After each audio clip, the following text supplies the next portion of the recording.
Oota, las mõtle äkki midagi pahandust ka. Ma ei olnud nii hoolas oma asjadega, kui ma oleksin tegelikult tahtnud olla. Lubasin minna trenni, aga tegelikult ma mitte kordagi ei jõudnud. Oma lapse esimesel lasteaiapäeval me magasime terve perega sisse. Läksin liiga tihti lihtsama vastupanu teed ja keetsin spagette. Okei. Mõtlesin, et see ka.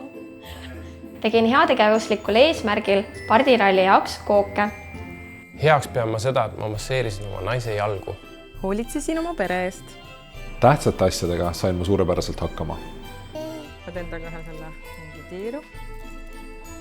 Ma soovin alustada oma maja ehitust, kuhu tuleb hästi suur köök. Et sellel aastal ette võetud suured asjad õnnestuksid. Suurim soov oleks minna koos perega puhkama. Järgmiselt aastalt ootan ma seda, et kalendris oleks rohkem vabu päevi.